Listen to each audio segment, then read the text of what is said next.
Hindi class में आप सभी लोगों का स्वागत है। बच्चों, आज हम कक्षा 7 में दीक्षा पुस्तक में आपकी जो हिंदी की पुस्तक है, उसमें आपका पाठ 3 है जिसका नाम है वीरों का कैसा हो बसंत।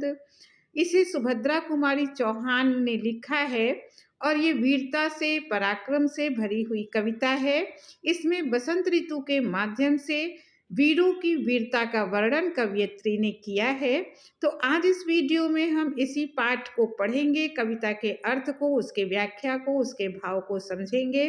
तो बच्चों, आप वीडियो को आखिरी तक जरूर देखिएगा ताकि आपको ये कविता अच्छे से समझ में आ जाए। और अगर आप इस तरह के और भी नए नए वीडियो देखना चाहते हैं तो आप चैनल को सब्सक्राइब जरूर कीजिएगा। आपके लिए लगातार ऐसे वीडियो बनते रहेंगे और आप तक पहुंचते रहेंगे। तो अब इस वीडियो को शुरू करते हैं और कविता को पढ़ते हैं, उसके एक एक पंक्ति के अर्थ को जानते हैं, जिस कविता का नाम है वीरों का कैसा हो बसंत। तो यहाँ पर देखते हैं, आपकी पहली लाइनें हैं। यहाँ पे कवयित्री लिखती हैं कि वीरों का कैसा हो बसंत। वसंत ऋतु के माध्यम से कवयित्री वीरों का आह्वान करती है, कहती है कि जो वीर हैं, हमारे जो वीर जवान हैं, जो वीर सैनिक हैं, उनके जीवन का बसंत कैसा होना चाहिए। आप जानते हैं कि बसंत ऋतु में धरती बिल्कुल फूलों से भर जाती है और प्रकृति पूरी हरियाली और खुशियों से भर जाती है। लेकिन वीरों का बसंत कैसा हो, ये प्रश्न कवयित्री पहली पंक्ति में करती है कि वीरों का कैसा हो बसंत, हमारे जो वीर जवान हैं उनका बसंत कैसा होना चाहिए। आ रही हिमाचल से पुकार, हिमाचल माने हिमालय पर्वत। तो कहते हिमालय पर्वत भी ये पुकार पुकार कर पूछ रहा है। उदध है, उदध गरजता बार बार। उदध ही माने होता है समुद्र। तो यहाँ पे उदधि का अर्थ हुआ समुद्र। तो यहाँ पे कवयित्री कहती है उदधि गरजता बार बार, जो समुद्र है वो अपनी गर्जना से बार बार गरजते हुए ये पूछ रहा है। जैसे हिमालय ये पुकार रहा है, जो समुद्र है वो भी अपने लहरों के गर्जन के माध्यम से ये पूछ रहा है। प्राची पश्चिम भू नभ अपार। प्राची माने प्राचीन दिशाएं, पश्चिम, भू माने होता है धरती, नभ माने आकाश। ये सारे धरती है, आकाश है, जो सभी दिशाएं हैं। दिग दिगंत माने दसों दिशाएं हैं। सब पूछ रहे हैं दिग दिगंत, जो दसों दिशाएं हैं वो सभी ये पूछ रही हैं। सभी की ये पुकार है, सभी का ये प्रश्न है कि वीरों का कैसा हो बसंत, कि वीर जवानों का, वीर सैनिकों का बसंत कैसा होना चाहिए। अब आगे की पंक्तियों को देखते हैं।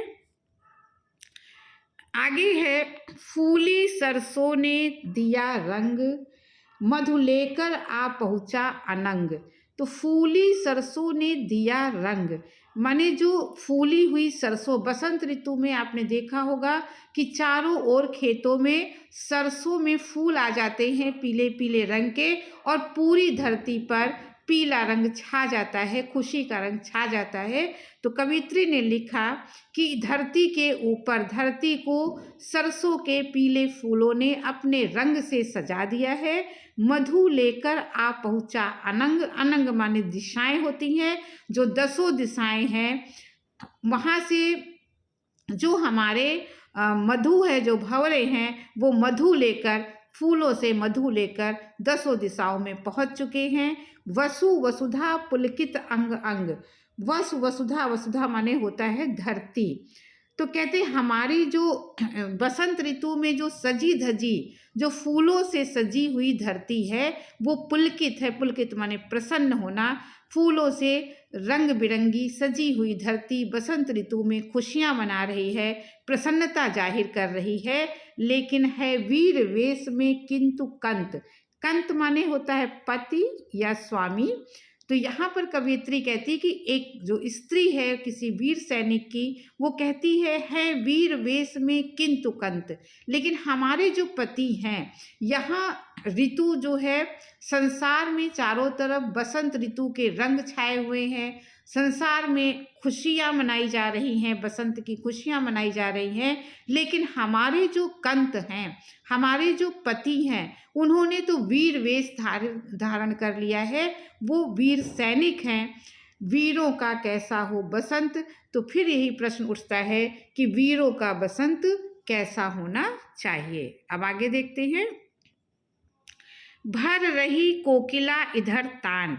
अब यहाँ पर कवियत्री ने बसंत ऋतु का और उधर वीर सैनिकों के जो कर्म हैं, उनकी वीरता, उनकी पराक्रम का, दोनों की तुलना करते हुए कहती हैं कि भर रही कोकिला इधर तान। कोकिला माने होता है कोयल। तो बच्चों यहाँ पर कहा गया है, कवियत्री कहती हैं कि जब संसार में बसंत ऋतु छाया हुआ है तो कोयल जो है वो अपने मधुर गीत गा रही हैं। मारू बाजे पर उधर तान। मारू माने जो नगाड़ा है, जो ड्रम है, उधर जो हमारे वीर सेनानी हैं, जो मोर्चे पर गए हुए हैं, जो हमारे देश की रक्षा में लगे हुए हैं, वहाँ पर युद्ध के नगाड़े, युद्ध की बाजे बज रहे हैं। इधर कोयल कूक रही है और उधर युद्ध क्षेत्र में नगाड़े बज रहे हैं। हर रंग है रंग और रण का विधान। कहते हैं कि दोनों तरफ अगर देखा जाए तो संसार में चारों ओर रंग बिरंगी जो खुशबू है वो फैली हुई है। रंग बिरंगा जो संसार है वो बहुत ही सुंदर लग रहा है और रण का विधान, दूसरी ओर युद्ध क्षेत्र में रण का विधान है। तो यहाँ पे रंग और रण दोनों को एक साथ कवियत्री कहती है कि एक तरफ संसार में तो लोग रंगरलियाँ मना रहे हैं, खुशियाँ मना रहे हैं बसंत की, और दूसरी ओर जो हमारे वीर सैनिक हैं वो रण में पराक्रम के साथ दुश्मनों के साथ लड़ रहे हैं। मिलने आए हैं आदि अंत। आदि माने होता है शुरुआत और अंत माने होता है समाप्त होना। तो आपको पता है युद्ध में जब हमारे वीर जवान लड़ने जाते हैं तो अपने प्राणों को हथेली पर लेकर रखते हैं, माने जीवन और मृत्यु को अपने साथ लेकर चलते हैं। युद्ध में उनकी मृत्यु भी हो सकती है, उनकी जीत भी हो सकती है। तो मृत्यु और जीवन दोनों को साथ में लेकर वो अपने हथेली पर लेकर वो लड़ने के लिए तत्पर हो जाते हैं।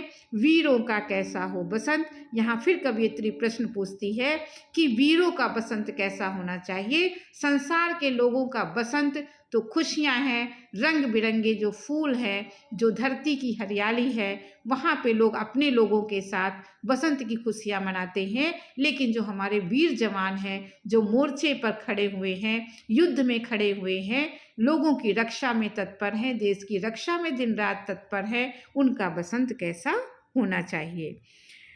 अगला फिर कहते गल बाहें हूँ या कृपाण।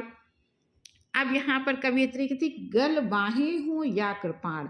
अब यहाँ पे दोनों ही चीज़ें दिखाई गई हैं कि उनकी जो वीर जवान हैं, एक तरफ घरों में उनकी जो प्रेमिकाएं हैं, उनकी जो पत्नियां हैं, उनके गले में गल बाहें माने इसका हाथों का हार, अपने हाथों का अपनी बाहों का हार उनके गले में डालने के लिए तत्पर है या हो कृपाण। अब वीर किसका चुनाव करे, अपनी प्रेमिका, अपनी पत्नी के बाहों के हार को स्वीकार करे, उनके प्रेम को स्वीकार करे, या अपने हाथ में कृपाण माने जो तलवार है उसको धारण करे।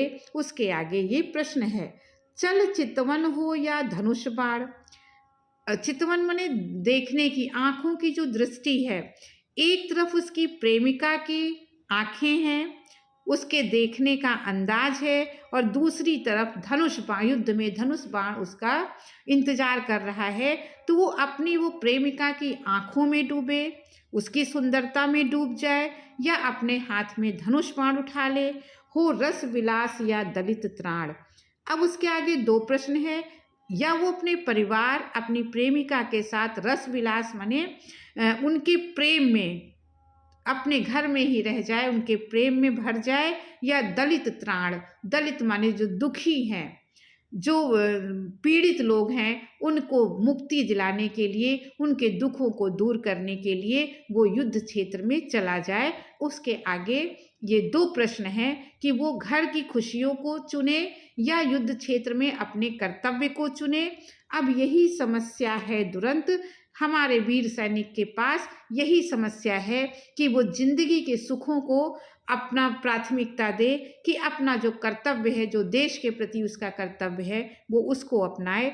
फिर यहाँ प्रश्न वो कहती है, वीरों का कैसा हो बसंत, वीरों का बसंत कैसा होना चाहिए। आगे देखते हैं, कह दे अतीत अब मौन त्याग। यहाँ पर फिर कवियत्री ने कहा कि कह दे अतीत अब मौन त्याग। अब यहाँ पर वो पुराने समय को याद करते हुए सुभद्रा कुमारी चौहान जी कहती हैं कि अपना अतीत माने होता है प्राचीन समय, माने पुराना समय। अपने अतीत को देखो, हे अतीत अब तुम मौन त्याग, तुम अपने मौन को त्याग दो, अब तुम चुप ना रहो। हे हमारे जो पुराना समय है वो अब मौन ना रहे, और हमारे जो पुराने प्राचीन समय में एक से एक महान वीर पैदा हुए हैं, तो उन वीरों की बात भी यहाँ पर होनी चाहिए। तो यहाँ पर कवियत्री आह्वान करती है, कहती है कि हे अतीत, हे जो प्राचीन काल है, तुम अपने मौन को त्याग दो, मौन को छोड़ दो, और अपने बारे में बता दो कि कौन कौन से वीर इस धरती पर पैदा हुए हैं।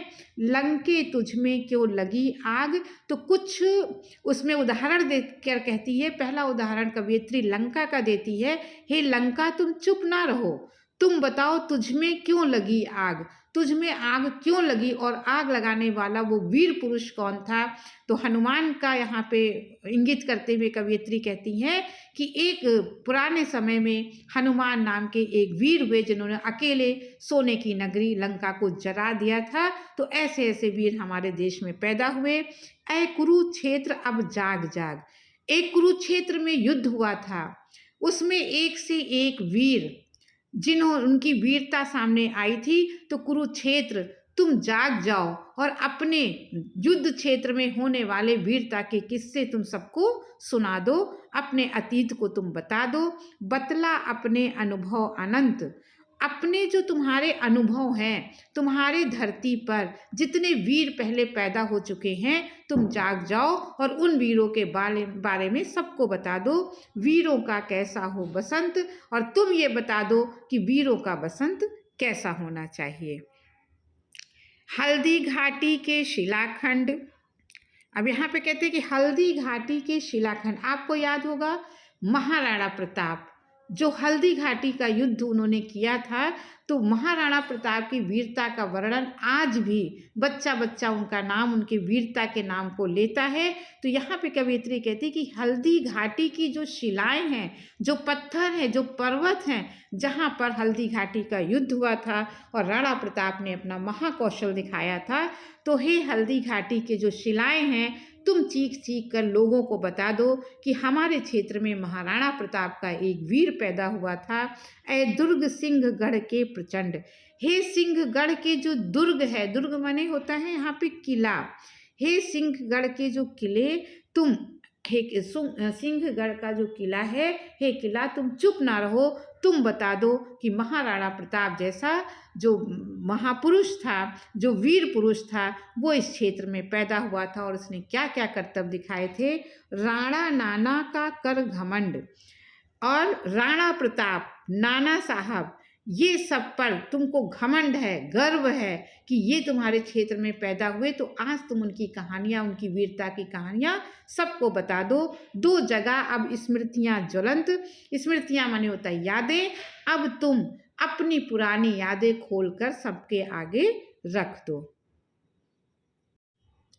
आगे की फिर पंक्तियां आप देखिए। आगे फिर प्रश्न पूछा गया, वीरों का कैसा हो बसंत। ये प्रश्न आपने देखा, हर 4 पंक्तियों के बाद, हर पैरा के बाद ये प्रश्न हमेशा सामने आ रहा है कविता में कि वीरों का कैसा हो बसंत, वीरों का बसंत कैसा होना चाहिए।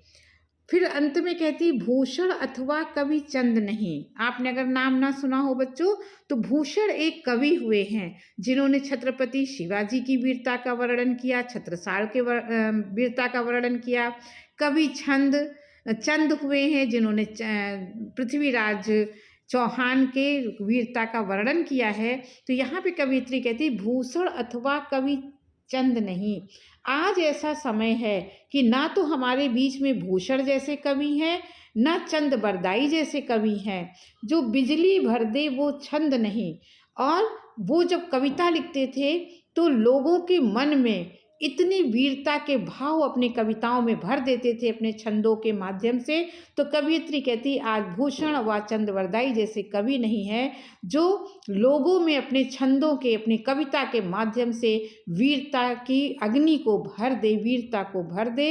है कलम बंधी स्वच्छंद नहीं। कहती, आज मैं जरूर वीरों के बारे में कविता लिख रही हूँ, लेकिन आज कवियों की जो कलम है, जो लेखनी है, वो बंधी हुई है। स्वच्छंद माने स्वतंत्र नहीं है, आज़ाद नहीं है। वो जो चाहे वो ऐसा नहीं लिख सकती हैं कि लोगों के मन में वीरता का भाव जागृत हो जाए और वो अपने युद्ध क्षेत्र के लिए, अपने कर्तव्य के लिए, पराक्रम दिखाने के लिए तैयार हो जाए। क्योंकि अंग्रेजों का उस समय शासन था और अंग्रेज ये इजाज़त नहीं देते थे कि कोई भी कवि ऐसी कविता लिखे जिससे उनके खिलाफ लोग विद्रोह करें। तो फिर हमें बतावे कौन हंत। तो कहते मैं ऐसा खुल के लिख नहीं सकती, तो हमको कोई बताए कि वीरों का कैसा हो बसंत, वीरों का बसंत कैसा होना चाहिए। तो बच्चों ये बहुत ही अच्छी इनकी कविता है सुभद्रा कुमारी चौहान की। तो ये आपको वीरता और पराक्रम के भाव भरती है। तो बच्चों आपको ये समझ में आ गई होगी कविता। अब हम इनका थोड़ा सा जीवन परिचय भी देख लेते हैं। आगे इन्होंने अपना जो जीवन परिचय यहाँ पर दिया गया है, इसमें आप देखिए, सुभद्रा कुमारी चौहान का जन्म सन 1904 ईस्वी को इलाहाबाद प्रयागराज के निहालपुर नामक ग्राम में हुआ था। सुभद्रा कुमारी चौहान को स्वतंत्रता आंदोलन में भाग लेने वाली प्रथम सत्याग्रही होने का गौरव प्राप्त है। मुकुल इनकी कालजयी रचना है। साहित्य के क्षेत्र में इन्हें प्रतिष्ठित सेक्सरिया पुरस्कार मिला है। इन्होंने 2 बार मध्य प्रदेश विधानसभा सदस्य के रूप में भी अपना राजनैतिक योगदान दिया। बिखरे मोती, उन्मादिनी, सीधे साधे चित्र, त्रिधारा आपकी प्रमुख कृतियां हैं। इनका निधन 15 फरवरी 1948 को हुआ। तो बच्चों ये इनका संक्षिप्त जीवन परिचय था। ये कविता बहुत इंपॉर्टेंट है, परीक्षा में पूछी जाती है। आपको उम्मीद है समझ में आ गया होगा बहुत अच्छे से कविता। और ये अगर आपको वीडियो अच्छा लगा हो तो चैनल को सब्सक्राइब जरूर कीजिएगा, लाइक कीजिएगा, अधिक से अधिक शेयर कीजिएगा। अब अगले वीडियो में फिर किसी वीडियो के साथ मिलेंगे, तब तक के लिए धन्यवाद।